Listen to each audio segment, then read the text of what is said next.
Good morning, everyone.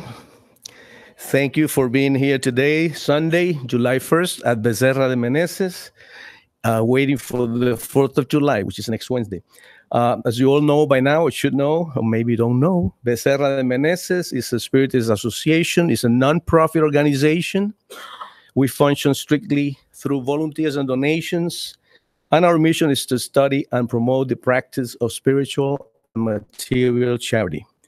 Our phone number is 305-477-4148. Our email is info@spiritus.com. And our website is www.spiritus.com. We're broadcasting live, so please put your phones on vibration and as much silence as possible, which we have here. Thank you. Again, donations are very welcome. We need to keep our doors open. Our arms and our hearts are already open, but we need to keep our doors and our lights on. So it's all tax deductible. Thank you very much. We invite you to listen to our podcast 24/7, 3 languages, Portuguese, Spanish, and English. There's no excuse. It's free. We have great speakers and great themes like how to defeat death, what's the Paris spirit, separation and divorce, and many, many more. Over 500 programs. Easy to get to. Going to radio.spiritus.com and do a click in your program of your choice.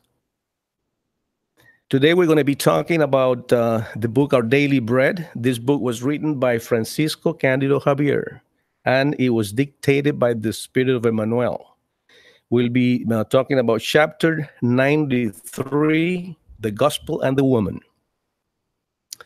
In this same way, husbands ought to love their wives as their own bodies. He who loves his wife loves himself.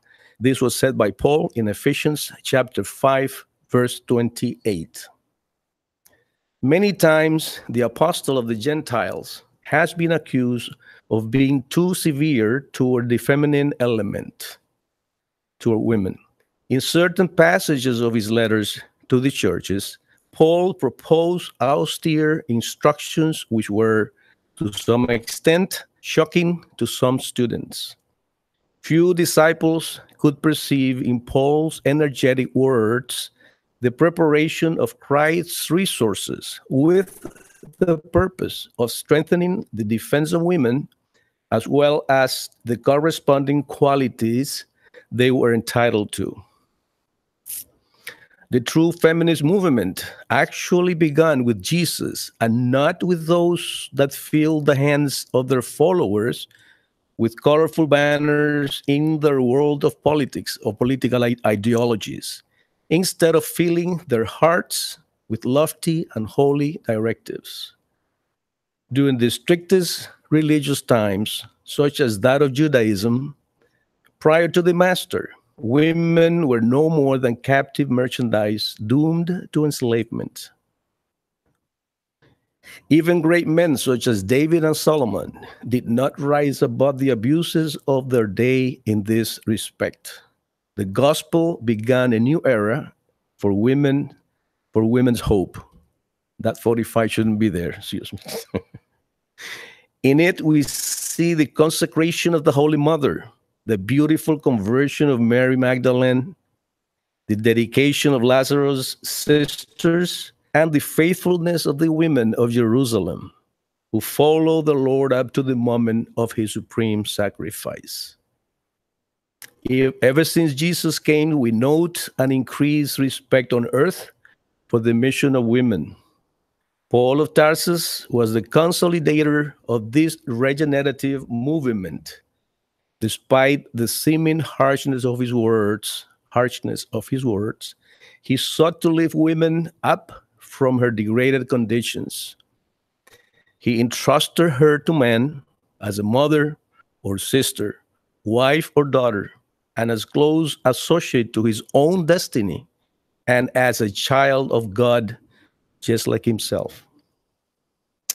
To reflect about today's reading, in today's reading, Emmanuel tells us how Paul, in many occasions, was accused of being too severe when referring to women and that many of his students failed to recognize or perceive in his life and spirited words the message of Christ to actually fortify and strengthen the defense of women. Back in those times, when even great men such as David and Solomon failed to point out those abuses, the gospel began a new era for women's hopes. The true feminist movement was started by Jesus, and Paul followed his steps. He entrusted women to men as mothers, sisters, wives, and daughters, and as children of God, just like himself. And with those words from this beautiful book, I'm going to ask you to help me out with a prayer. And close your eyes, sit back in your chair, take a deep breath, and elevate your thoughts to the Almighty, He who can listen to us and every one of our feelings. And let's thank Him. Thank you, dear Master, for the opportunity to be here today in this Center Becerra de Meneses, 2 or more, as you suggested, dear Lord. We thank you, Master, for all the blessings that we get every day, some of which we don't even realize. Opening our eyes in the morning, breathing, being able to walk. Thank you for the family that you have surrounded us with, for our friends, for all these brothers and sisters that are here today and those watching on the internet. We ask you, dear Lord, for world peace, for the suffering, for those children that have no bread, no roof, and are lonely. We ask you, dear Lord, that you feed them with your love and your mercy so that they can go through life with strength and with humility, dear Lord. We thank you once again. And we ask you, dear Lord, for a little prayer for our sister that is going to start our gospel today. We ask you to enlighten her, put the right words in her lips, and open our ears and our hearts so that we can take this message with us and put it into practice. We ask you this, dear Lord, in the name of your Son, Jesus, so be it. And with these words, we are going to present you our dear sister, and she's going to be talking about chapter 26, Give for Free What Has Been Received for Free.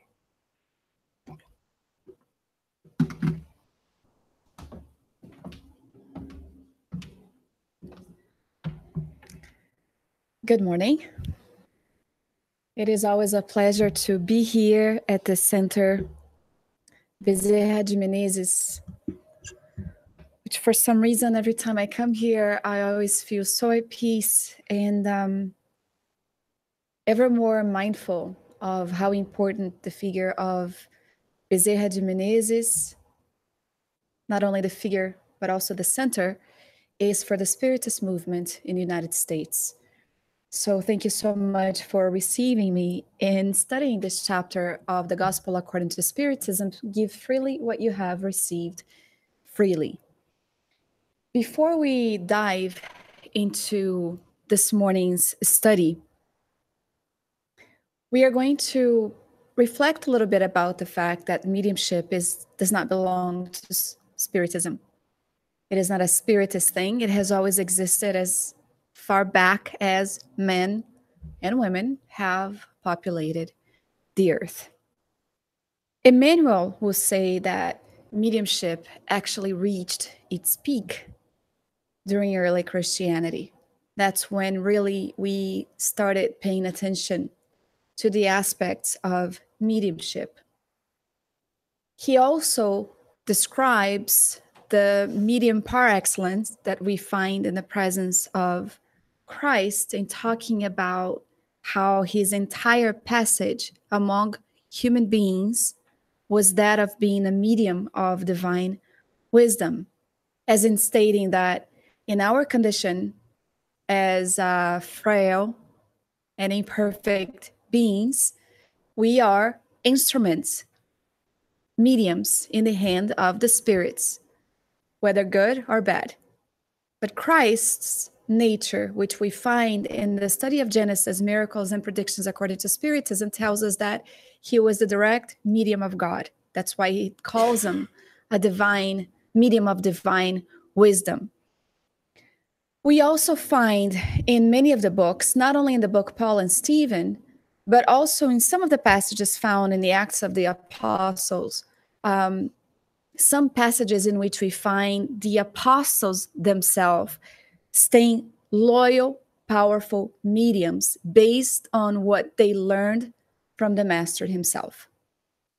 This is really important for us to know because one of the very passages about mediumship has to do with the day of the Pentecost, when the disciples spoke different languages. I don't know if you guys remember that passage.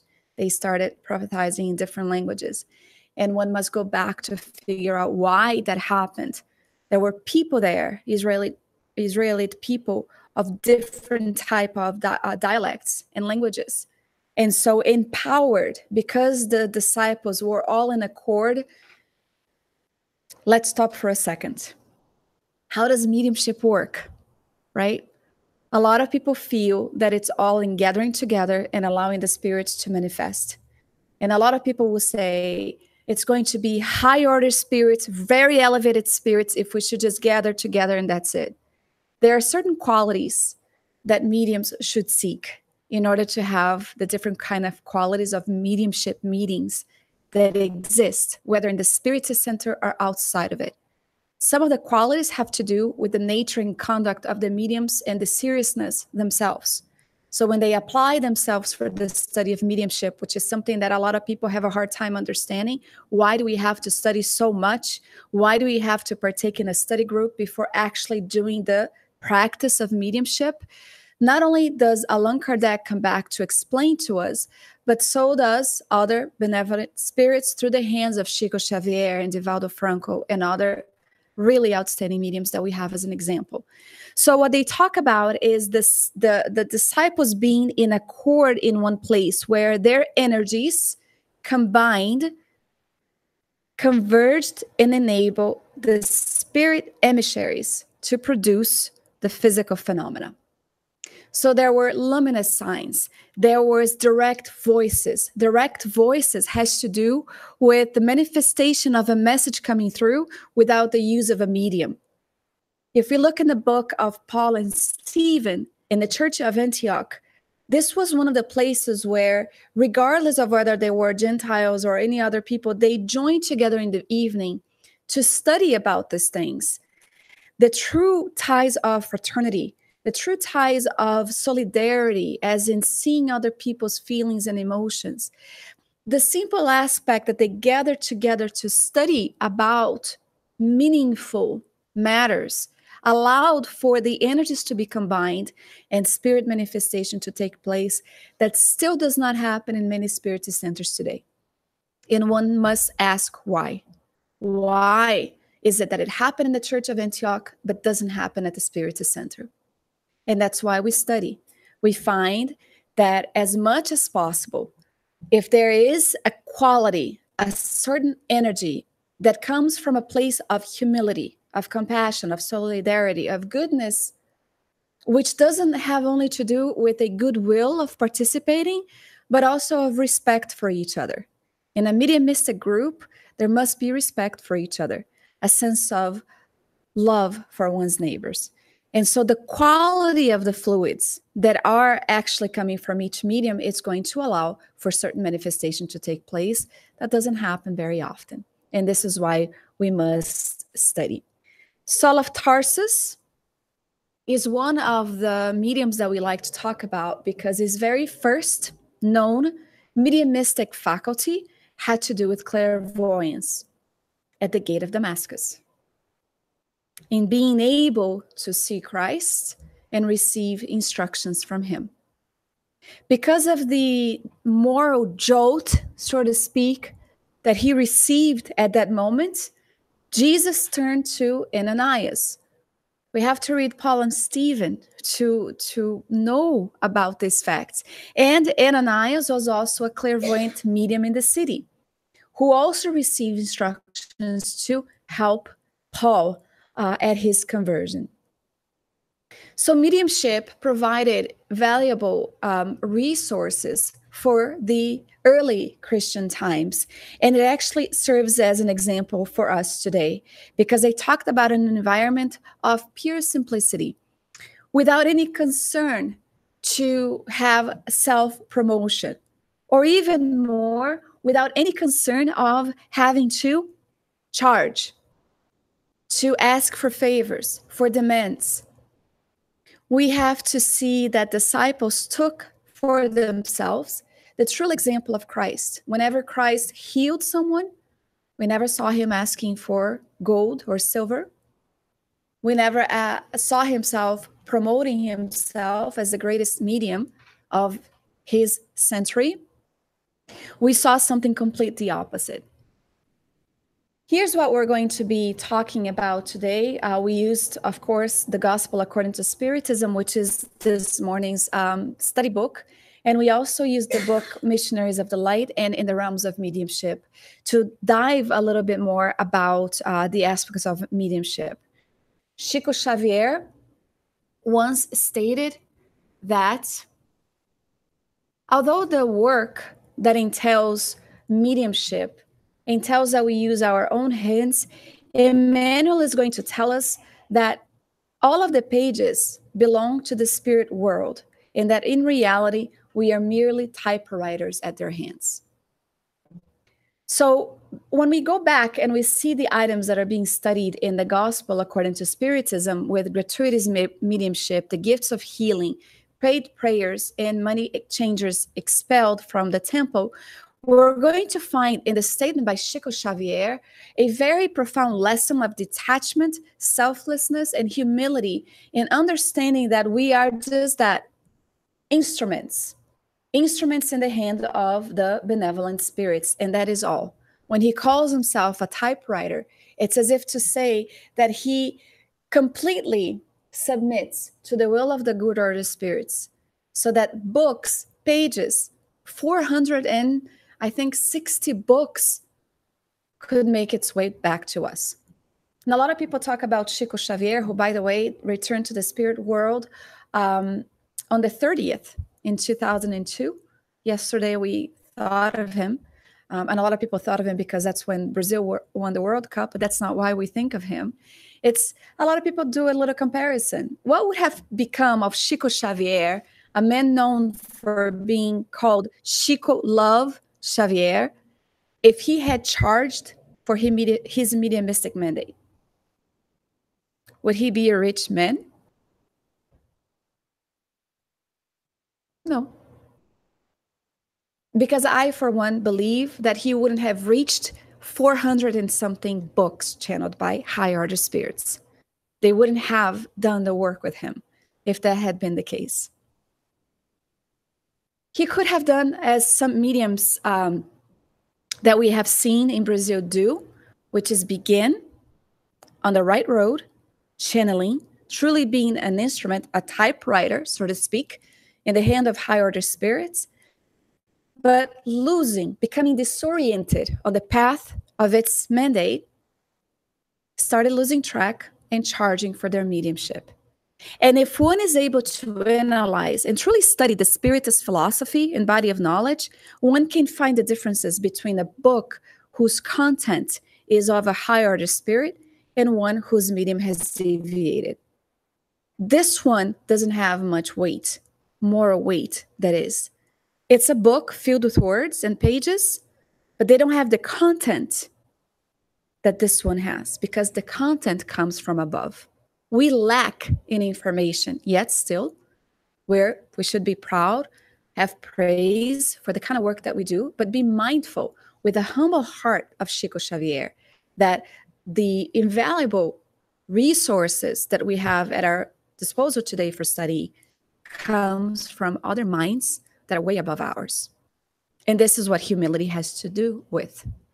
But we need to study about this, because if we see Ch.XXVI saying that he is a typewriter at the hand of the Good Order spirits, we must start analyzing that also we, and according to item 159, are all mediums as well. That we too can become instruments in the hand of the spirits. And the kind of influence that we are going to allow ourselves to get in contact with will have to do with our moral conduct. So today we are here at the Bezerra de Menezes Spirit Center. It's a place that is filled with uplifting energies and vibrations. And we are sitting here with one common goal, which is to understand Spiritism a little bit more. So our minds are open. Our channel is open. We are in tune. And because of the place, the favorable conditions of higher order spirits that are here encouraging us to be here on a Sunday morning at 10:20, telling us where our priority truly is, which is not to say that other people could be busy or sick or whatever the case may be, but when we are open and in tune with the higher order spirits, it's going to make it favorable so that we can hear, be influenced, because this faculty is inherent in men and women and is therefore not exclusive privilege to anybody. So we are not privileged. It's just a condition. But then they go further. They talk about the fact that we can receive inspiration from above and how spirits who influence us for good or evil are there in every circumstances of our lives, in every decision that we make, which is why a lot of people will say, don't make any harsh decision when you're angry, when you're mad, when you're enraged, because we are in tune with minds that think and feel the same. And so if I get angry at Antonia and I'm going to say, you know what, I no longer want to be part of her life, I don't want to be part of the Spiritism Center, I'm going to have minds, invisible ones, that resonate with it and say, yep, Antonia is not worthy of your time. She's not your friend. She doesn't matter. I'm going to become empowered by that feeling. But if I am already aware of the situation presented before me, if I already know the facts, not believe, know, because today we believe, tomorrow we don't. But if I know about the facts that Spiritism brings us, suggesting to us that there are salutary or pernicious counsels around us to whom we get connected, we know that we must take a step back, humble, harmony, seek in prayer the answers that we are seeking, and then make decisions. And so in here, we are going to find a manual stating that we are all instruments of the forces with which we are in tune. We are all mediums within our own mental field, associating ourselves with edifying energies when our thoughts flow towards the higher life, or with disturbing and depressing forces as long as we are still enslaved to the shadows of a primeval and tormented life.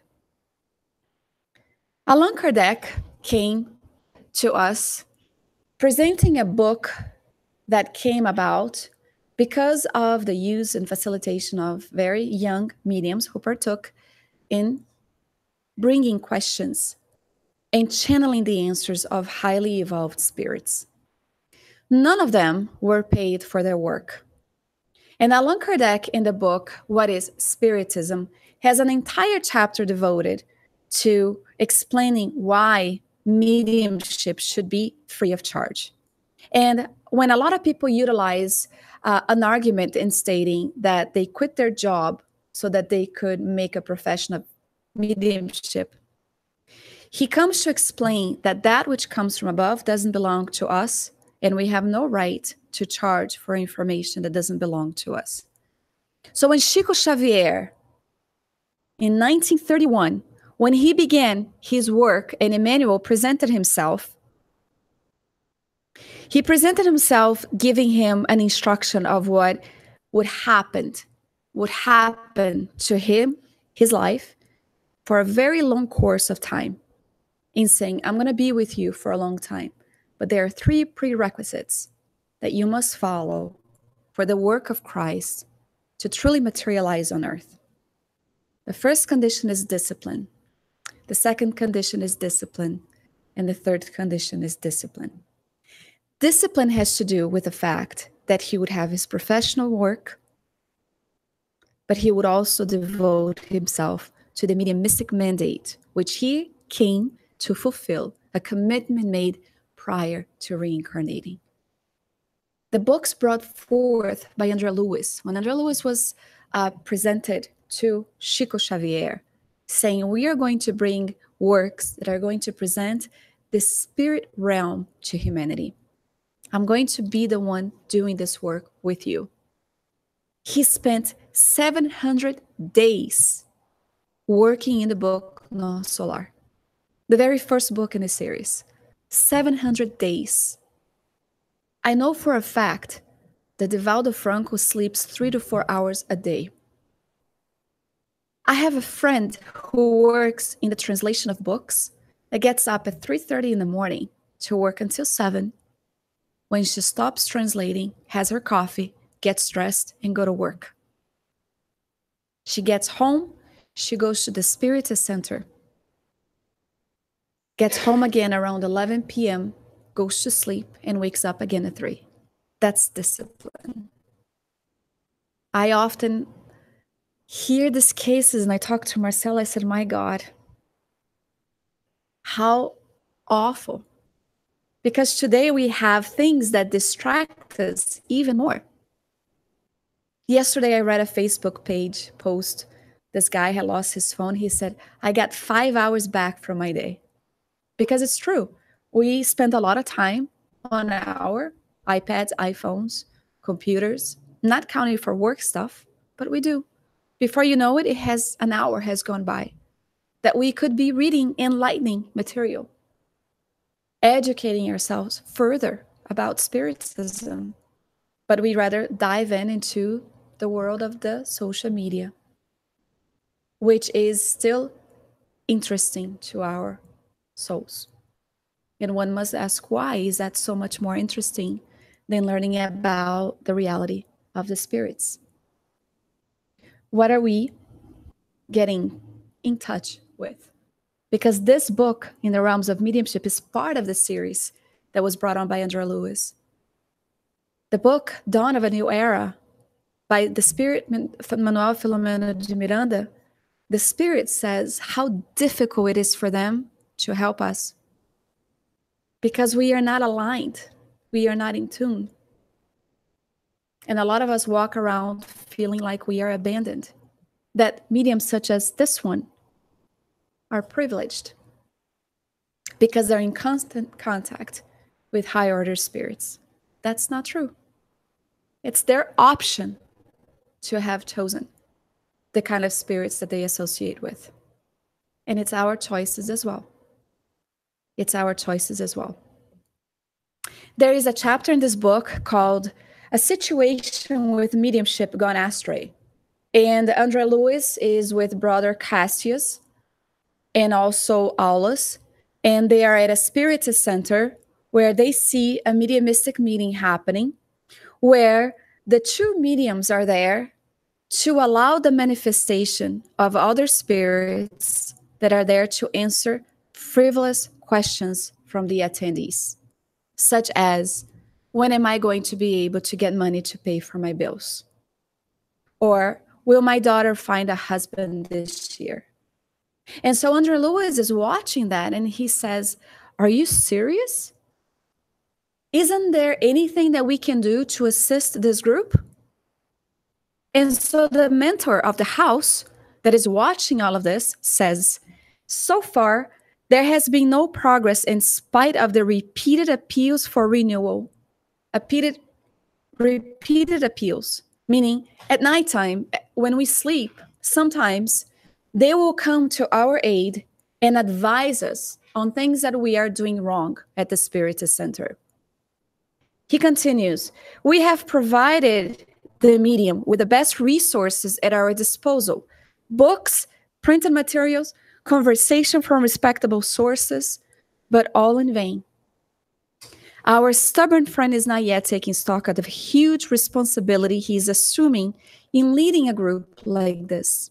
So they've just told us, we have the material, we have the source, the information at our disposal. But sometimes we wish to ignore them.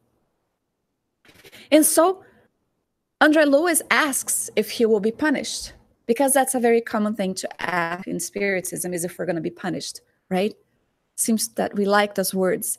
And we forget that it's not a matter of punishment. It's a matter of consequences. In which they answer, don't get so worried about it. When errors originate from well-intentioned ignorance, the law provides the resources needed for the just enlightenment in space and in time.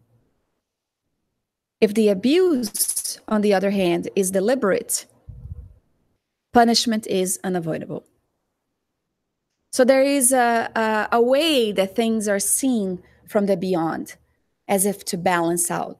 When we do something that is well-intentioned, it's still an ignorant well-intention, and one that is deliberate, as in knowing the information but continue to insist on staying in the error. And this applies in everything in our lives. And so they say, in the event that they do not readjust for the good,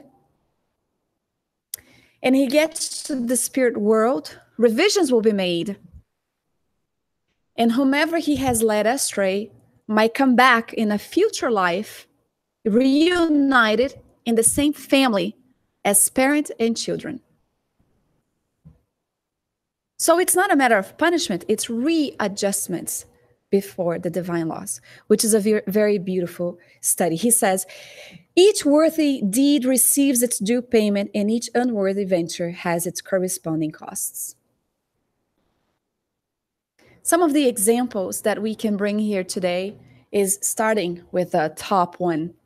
And we've already talked about the nature of Christ and why he was able to conduct some of the healing had to do with the quality of his fluid, of being a perfect spirit, incarcerated on a physical body.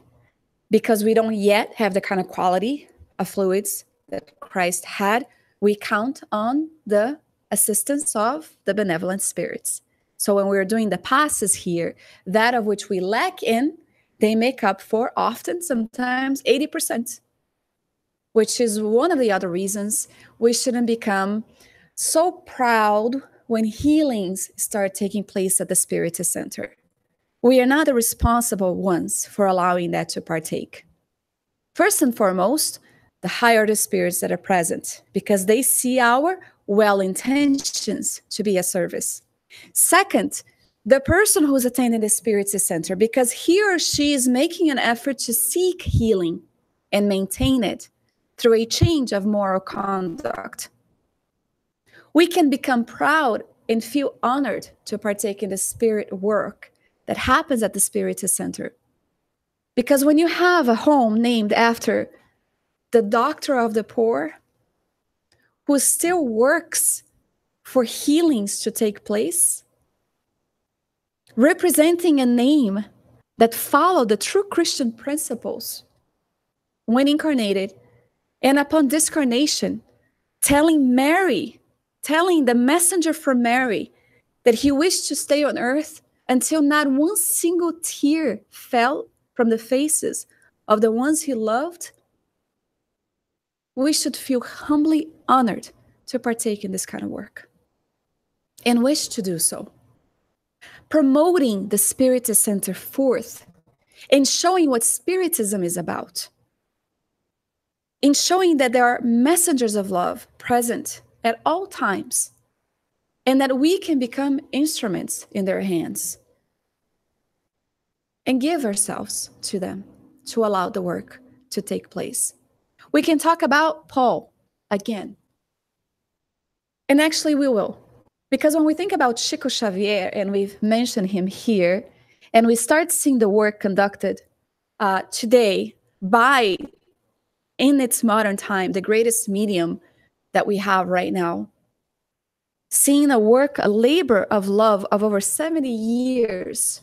Ch.XXVI began also when he was 70. He discarnated at 92. His entire life dedicated towards drying the tears of others, bringing messages, being spat on. There is a case in which someone spat on his face, and he went to the room. I'm sorry, I get emotional when I think about this, because I can't imagine somebody doing something like this to anybody, but especially to Chico. And he wipes away and he starts crying. And Emmanuel asks him, "Why are you crying?" He said, "Didn't you see that? He spat on my face." He said, "He's sick, you're not. Dry your tears and go back and serve." And he did. He did. People smacked Chico on the face.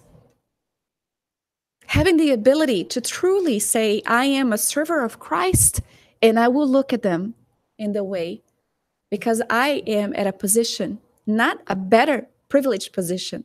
I am at a position where I can see things from another point of view." We are at a Spiritist center being given opportunities to see things from a different point of view. That's what we are called to constantly. But let's talk a little bit about Paul. Paul this is in the book Paul and Stephen. I'm not making this up. This is really interesting. He's in the city in Philippi, and as always, has the courage to go to the public square, and he starts preaching about the gospel. And there was this little girl, or a girl, who was a seer. She was considered to be an oracle, if you will, an infallible one. She was very good at what she did. But she began being exploited by her mediumistic faculty. And she started making a lot of money for the people who were using her for her skills. But then she went from being, as she grew a little older, she went from being a victim to an active participant in it, because the resources that came from her were amazing, that came for her. And it was really hard to say no to. And so Paul's first sermon at that city was received with a lot of awe. People who were thirsty to hear about the good news. And at the end, when he was done his evangelical exposition, the little girl began crying out, "Receive these messengers from God Most High. They are proclaiming salvation." She starts screaming in the public square, kind of doing what? Promoting Paul. Silas and Paul took notice of that situation, and they didn't say anything. Silas was kind of touched by it. He's like, "Wow, how cool. Somebody acknowledged that we are messengers from God." A second time this happened, and Paul took an interest to find out about the girl and what she was about. And when the third time this happened, understanding that she was marketing a gift that she was endowed with, when he was preaching, he stopped. He took steps firm towards the girl. In the beginning of the reading, we saw how Paul was stern. He was able to be a little bit stern. And he said to her, rather, to the spirit that was speaking through her, "You perverse spirit, we are not angels. Out of love for the gospel, we are worker in a struggle with our own weaknesses. In the name of Christ, I order you to leave forever.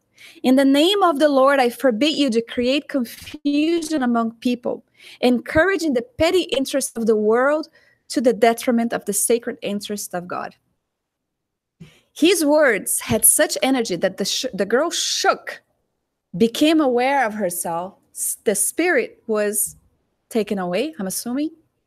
And Silas, who was before him, was perplexed. "Why did you do that? We were being praised by the work that we are conducting here." So Peter answered, "Silas, while on the earth, can we perchance appraise any work before it is concluded? That spirit might have been able to speak of God, but it did not come from God. What have we done to receive praise. Day and night we fight against the imperfections of our souls. Look at the humility of Paul of Tarsus. He says, Jesus has ordered us to teach so that we may learn the hard way. You know what I am? I am at war with the thorn of lower desires. The lower desires. Not becoming vain, proud, arrogant, all of which he had walked away from in the position of Saul, fully aware of the kind of traps that could lead a spirit to fail. Divaldo has turned 90 this year, and he still asks for prayer. He still asks for prayer. Because he could very well, by one action, put everything to lose that he has worked for over 70 years. This is a position of a vigilant medium who's aware that he still has imperfections to deal with. It's praiseworthy to be aware of imperfections that we have to deal with, that we have still to transform. It's not about being shameful. I love listening to other religious philosophies. I just watched a documentary called Heart of a Man. I highly, highly suggest. It's a modern take on the prodigal son. And they have these evangelical men and women that go through some of the hardships that has to do with temptation regarding sexuality. And they say people feel that shame is a barrier that leads to God, when in reality it's a bridge that connects us. Because we realize that which we still do not appreciate. With Paul used to say, that which I want to do, I don't do. The things that I don't want to do, I persist on still doing it. Because it's in the nature of the Spirit. So he talks about an effort. He says, if that Spirit had come from Jesus, its words would have been otherwise. It would have encouraged our efforts, understanding our weaknesses. At the Spiritist Center, when we have a medium or spirits who are always here raising us up and telling us how wonderful and beautiful and great we are, we need to be mindful. They're not going to come down just to give us praise. They're going to come and offer us encouragement, but also assistance and guidance. And so they need to be vigilant. So Silas says, well, then perhaps we shouldn't be entertaining the idea of the exchange between two worlds. It's a good thought that he had, right? So he says, how do you reach that conclusion? Christianity without prophecy would be a body without a soul. If we close the door to communicating with the master's sphere, the high order spirits, how would we receive his teachings? Priests are men. Temples are made of stone. Let's bring it to Spiritism. Spiritists, speakers, study conductors are men and women. Spiritist centers are made of stone. But what would our task be without the light from the higher realms? What would this place be without the presence of higher order spirits conducting the work? How would we seek inspiration to learn how to deal with the difficulties that happen at the center? To be able to offer counsel, better yet, fraternal assistance to someone who seeks us, to try to talk to us about the problems that are causing them pain. Because we are not counselors, but the psychotherapists of all psychotherapists, right here, sends his missionary. And so he says, for the nutrition of the spirit, we must be open to the abilities of our soul to heaven and count on the divine help. It's very significant what he brings us, because Emmanuel tells us that we have been, I wouldn't say wasting our time, that's not the word that he used, but it talks about how we pay much attention to study mediumship from the aspect from heaven, from earth to heaven, meaning from down here, when we should be studying its aspect from heaven to earth. Which is why we try to explain that as far as mediumship is concerned, the phone doesn't ring from here to there. Their spirits are not at our beck and call. The frivolous ones are, But the higher the spirits are not at our beck and call. Kardec was offered 15 minutes a month to the Spirit of Truth when conducting the work of the codification. That's how busy they are. That's how busy they are. The story here takes a significant moment for us to reflect, because some of the items that we're studying here today has to do with prayers and free mediumship. And when we look at Ch.XXVI, a man known for all of these traits, humility, love, charity, the work of the Spirit, applying mediumship to also open our eyes regarding the immortality of the soul, he opens a space for us to understand how important it is for us not only to realize that we are instruments at the hand of the spirits, that we can count on the higher order spirits, and also start with the one instrument that will facilitate this kind of connection with the higher order spirits that he had, which is prayer. Prayer, by raising the mental level of the person who trusts and believes in divine power, prayer facilitates the exchange between the two realms. In our task of fraternal assistance, large armies of discarnate workers are active everywhere in the name of our Father. Some people claim that they can't pray. So they come to the Spiritist Center, they say, please pray for me. That's okay. But there's no one at the Spiritist Center better to know about our pain and anguishes than we are.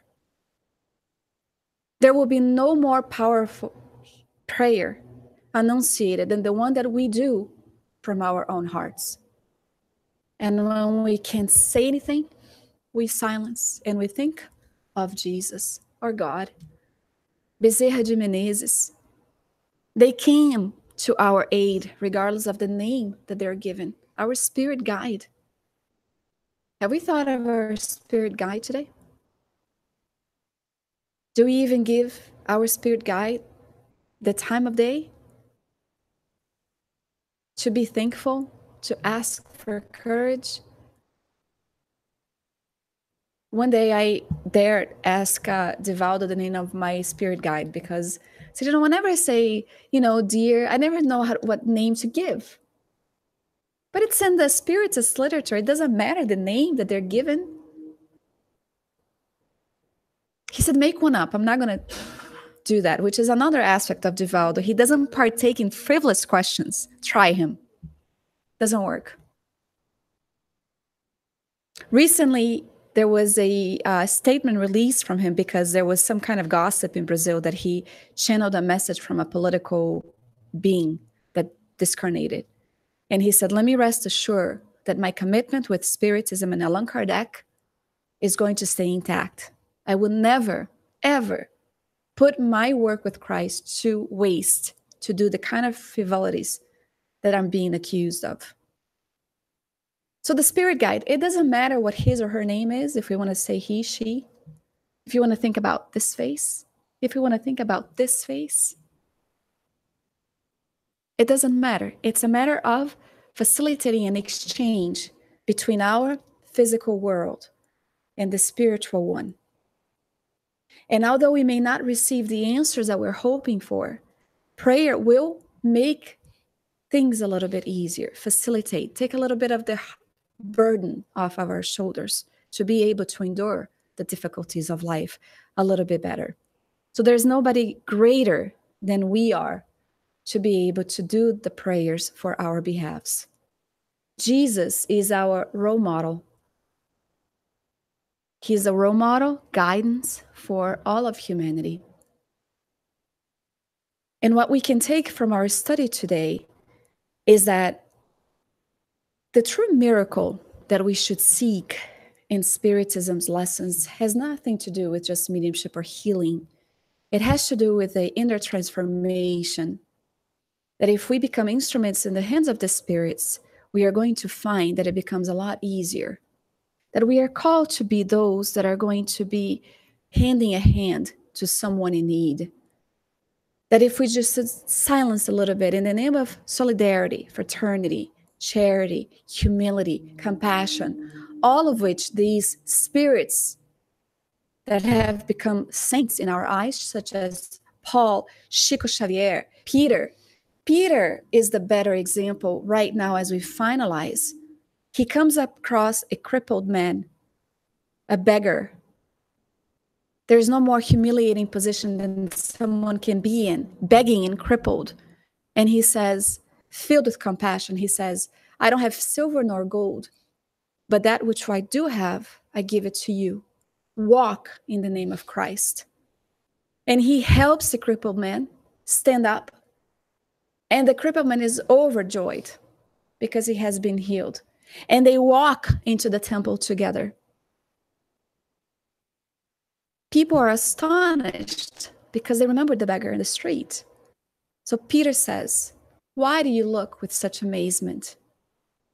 Don't look at me that way. I am merely an instrument in the hand of the one that you crucified, that came to tell us about love and action. A true medium. We have the ability to continue doing miraculous work in the name of Christ. It doesn't have to do with physical healings, but emotional ones.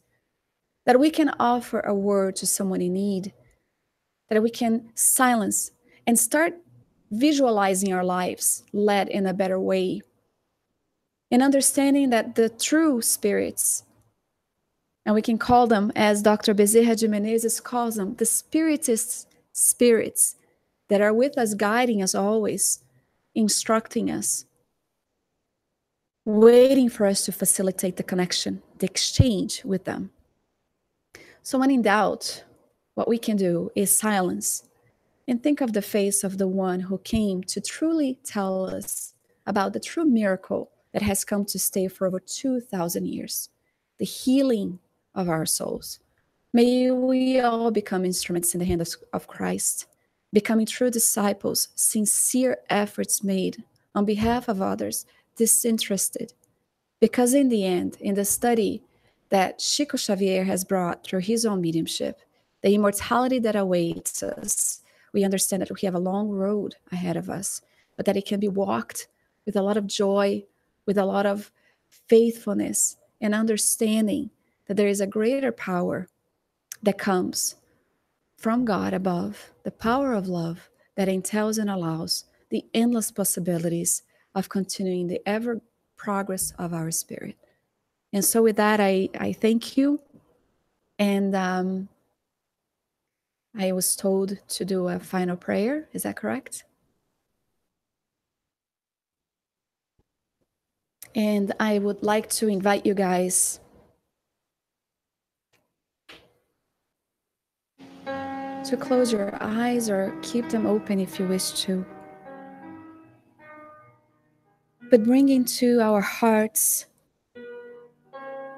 the image of our Master Jesus, the memory of those that have come before us, that have walked the paths that we are walking right now, such as Paul, Peter, many of the disciples, many of the figures in the gospel that we have come to love. And let us think of ourselves for just one moment, allowing in the name of our Master Jesus and Dr. Bezerra de Menezes, the energies to flow freely through our bodies, reaching the perispiritual molecules of our perispiritual body, allowing us a feeling of well-being, of peace and serenity that we find in this place. Let us open the doors to our inner world, allowing this energy to flow in, removing from ourselves any type of negative energies or feelings, sensations and emotions that still find its way through moments of intemperance, of anger, of doubts, of hopelessness. And let us take in this light from our Master Jesus. Let our hearts be filled with gratitude, true gratitude,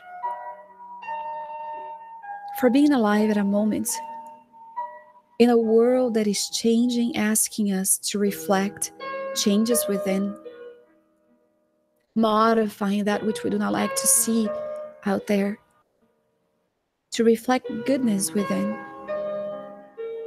reminding us that we are immortal beings, that we've been given an experience in this present reincarnation that is the most important ones in our immortality. Let us think of those who couldn't be here this morning and embracing them with the same energy, embracing our families and loved ones, and asking our Master Jesus to stay with us always, fulfilling the promise that He would always be present, that He would always be with us, and hearing the echoes of our mentors in stating that they too will continue encouraging us and offering us moments of reflections so that we may continue evolving, promoting peace and goodness on earth, while making ourselves available instruments in the hands of our Master, Jesus Christ. We ask your blessings for this center and its workers, for the next meeting that will begin. And thank you once again for this morning. So be it.